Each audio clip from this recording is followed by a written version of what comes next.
नमस्कार दोस्तों, मैं अर्जुन आपका स्वागत करता हूं स्टी बाय अर्जुन के यूट्यूब चैनल में। तो दोस्तों, आज की हमारी क्लास है भारतीय मानक समय रेखा एवं तटीय राज्यों के बारे में जो है आज की हमारी क्लास है। तो दोस्तों, वीडियो को अंत तक जरूर देखना ताकि सभी क्वेश्चन जो है आपको आसानी से याद हो जाएं। साथ ही दोस्तों, अगर आप हमारे चैनल पर पहली बार आएँ तो हमारे चैनल को भी सब्सक्राइब कर लीजिएगा, साथ ही बेल आइकन को प्रेस कर लीजिएगा ताकि हमारे आने वाले वीडियो का नोटिफिकेशन जो है आप तक पहुंचता रहे। चलिए दोस्तों, वीडियो को स्टार्ट करते हैं।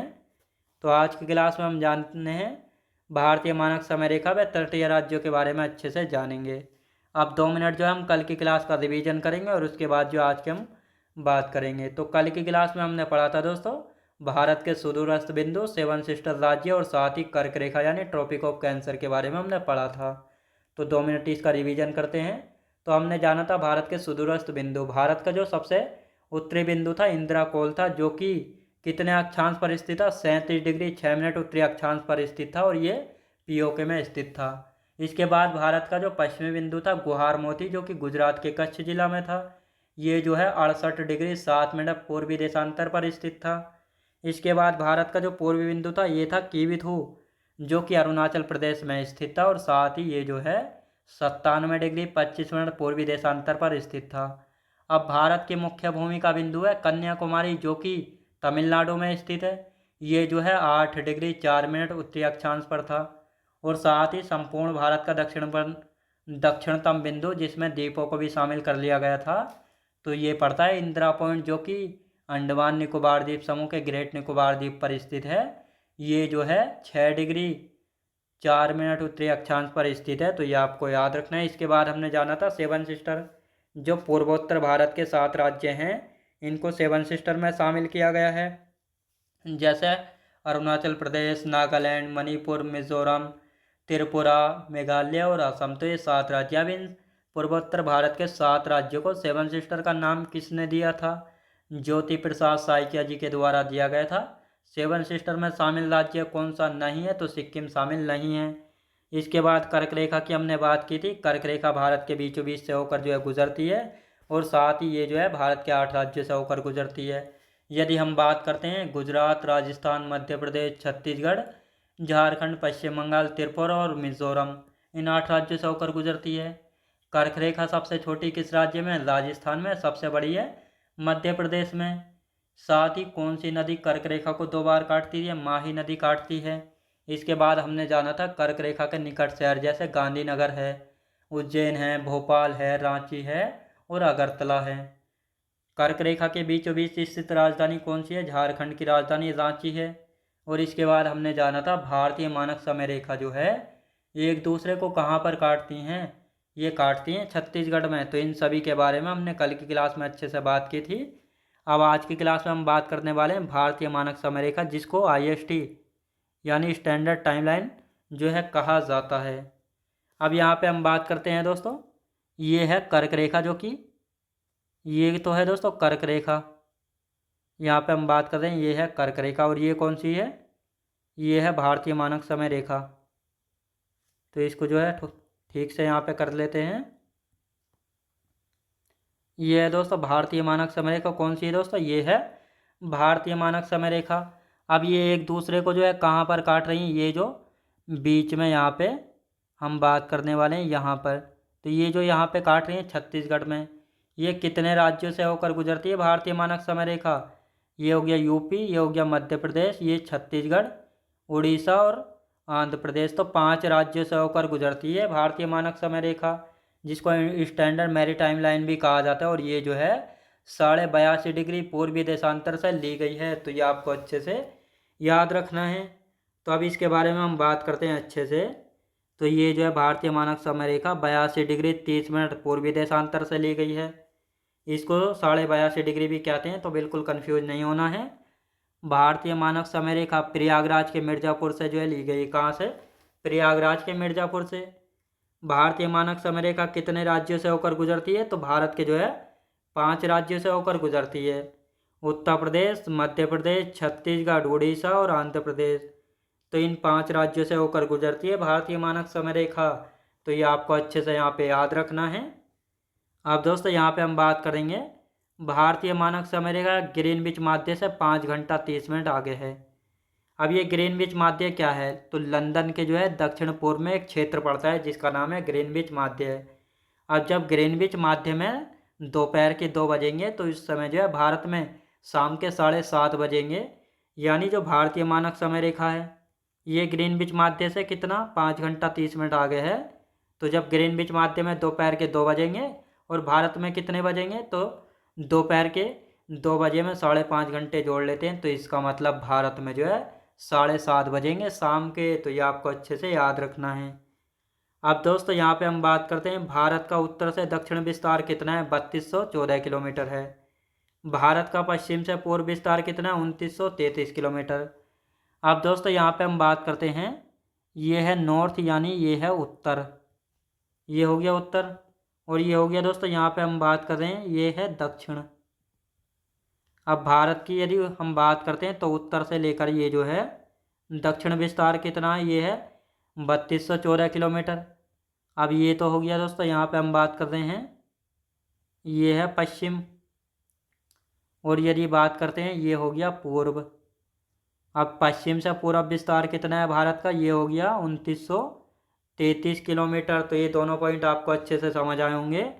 भारत का जो है उत्तर से दक्षिण विस्तार 3214 किलोमीटर है, भारत का पश्चिम से पूर्व विस्तार 2933 किलोमीटर। तो ये आपको अच्छे से समझ आया होगा। तो ये था हमारा जो है भारतीय मानक समय रेखा जो कि कंप्लीट हो गया है। अब आते हैं भारत के तटीय राज्य। भारत के तटीय राज्य, यहाँ पर आप सब लोग न्यू हेडिंग डाल लेंगे भारत के तटीय राज्य। अब सबसे पहले भारत के जो तटीय राज्य हैं इनको हम थोड़ा समझ लेते हैं। ये तटीय राज्य हैं, कोस्टल स्टेट होते क्या हैं। तो दोस्तों जो भारत का दक्षिण भारत या प्रायद्वीपीय भारत है ये जो है 3 तरफ से जो है पानी से घिरा हुआ है, इसलिए हम इसको प्रायद्वीपीय भारत भी जो है कहते हैं। भारत के पश्चिम में अरब सागर है, साउथ में हिंद महासागर और पूर्व में बंगाल की खाड़ी। तो इसका मतलब जब भारत दक्षिण भारत 3 तरफ से घिरा हुआ है तो कुछ राज्य जो है समुद्र के साथ सीमा लगाते होंगे, सीधी सी बात है। तो इसीलिए जो है इन राज्यों को तटीय राज्य जो है कहा जाता है, जो कि समुद्र के साथ सीमा लगाते हैं। तो कुछ राज्य ऐसे हैं जो कि अरब सागर के साथ सीमा लगाते हैं और कुछ राज्य ऐसे हैं जो कि बंगाल की खाड़ी के साथ सीमा लगाते हैं। जैसे गुजरात, महाराष्ट्र, गोवा, कर्नाटक, केरल, ये 5 राज्य ऐसे हैं जो कि अरब सागर के साथ सीमा लगाते हैं, जिसमें तमिलनाडु, आंध्र प्रदेश, उड़ीसा और पश्चिम बंगाल, ये 4 राज्य ऐसे हैं जो कि बंगाल की खाड़ी के साथ सीमा लगाते हैं। तो कुल मिलाकर भारत के 9 राज्य ऐसे हैं और 4 यूनियन टेरिटरी हैं जो कि समुद्र के साथ जो है सीमा साझा करते हैं। तो अब यहाँ पे हम बात करने वाले हैं भारत के 9 राज्य हैं दोस्तों जो कि समुद्र के साथ जो है सीमा साझा करते हैं। जैसे गुजरात 1, महाराष्ट्र 2, ये गोवा 3, कर्नाटक 4, केरल 5। ये जो है 5 राज्य हैं जो कि अरब सागर के साथ सीमा साझा करते हैं। ये है बे ऑफ बंगाल यानी बंगाल की खाड़ी, ये हो गया तमिलनाडु, आंध्र प्रदेश, ओडिशा और पश्चिम बंगाल। तो ये 4 राज्य ऐसे हैं जो कि बंगाल की खाड़ी के साथ जो अपनी सीमा साझा करते हैं। तो ये आपको अच्छे से समझ आया होगा। साथ ही ये है अंडमान निकोबार द्वीप समूह जो कि बंगाल की खाड़ी में है, और ये है लक्षद्वीप समूह जो कि कहाँ पे है, ये पड़ता है अरब सागर में और भारत के दक्षिण में है इंडियन ओशियन यानी हिंद महासागर। तो दोस्तों अब इसकी डेफिनेशन लिख लेते हैं। तटीय राज्य यानी वह राज्य या क्षेत्र जो समुद्र या महासागर के साथ अपनी सीमा साझा करता है उसको तटीय राज्य कहा जाता है। अब भारत के तटीय राज्य कितने हैं, भारत के जो है 9 तटीय राज्य हैं। भारत के कितने 9 तटीय राज्य हैं, जिनमें से 5 तटीय राज्य ऐसे हैं जो कि अरब सागर के साथ सीमा लगाते हैं और 4 तटीय राज्य ऐसे हैं जो कि पूर्वी राज्य हैं जो कि बंगाल की खाड़ी के साथ सीमा लगाते हैं, जैसे गुजरात, महाराष्ट्र, गोवा, कर्नाटक, केरल। तो ये 5 राज्य ऐसे हैं जो कि अरब सागर के साथ सीमा लगाते हैं। ये पश्चिम बंगाल, उड़ीसा, आंध्र प्रदेश और तमिलनाडु, ये 4 राज्य ऐसे हैं जो कि बंगाल की खाड़ी के साथ सीमा लगाते हैं। तो ये आपको अच्छे से याद हो गया होगा। अब यहाँ पे हम बात करते हैं तटीय केंद्र शासित प्रदेश। तो कितने केंद्र शासित प्रदेश ऐसे हैं जो कि समुद्र के साथ सीमा लगाते हैं, जो तो दोस्तों 4 तटीय केंद्र शासित प्रदेश हैं जो कि समुद्र के साथ जो है सीमा साझा करते हैं। जैसे अंडमान निकोबार द्वीप समूह, ये आप सभी को पता है बंगाल की खाड़ी में। लक्षद्वीप कहाँ पर है, अरब सागर में। पुदुचेरी बंगाल की खाड़ी के साथ। दमन द्वीप और दादरा नगर हवेली, ये किसके साथ, ये अरब सागर के साथ। तो कुल मिलाकर 4 यूनियन टेरिटरीज ऐसे हैं जो कि किसके साथ सीमा साझा करते हैं, समुद्र के साथ जो है तटीय सीमा साझा करते हैं। अब दोस्तों यहाँ पे हम बात करते हैं लक्षद्वीप। ये अरब सागर में स्थित है। अंडमान निकोबार द्वीप समूह जो है बंगाल की खाड़ी में स्थित है। लक्षद्वीप कहाँ पर स्थित है? अरब सागर में। अंडमान निकोबार द्वीप समूह बंगाल की खाड़ी में। ये हमने प्रायद्वीपीय भारत यानी दक्षिण भारत बना रखा है। भारत के पूर्व में क्या है? तो भारत के पूर्व में दोस्तों बंगाल की खाड़ी। और यदि बात की जाए भारत के पश्चिम में क्या है? ये अरब सागर है। तो ये जो मैप बनाया हुआ है ये है दोस्तों अंडमान निकोबार द्वीप समूह का मैप है जो कि बंगाल की खाड़ी में है। और ये जो मैप बना हुआ है ये है लक्षद्वीप जो कि अरब सागर में स्थित है। और भारत के दक्षिण में क्या स्थित है? हिंद महासागर स्थित है। तो ये आपको अच्छे से यहाँ पे याद रखना है।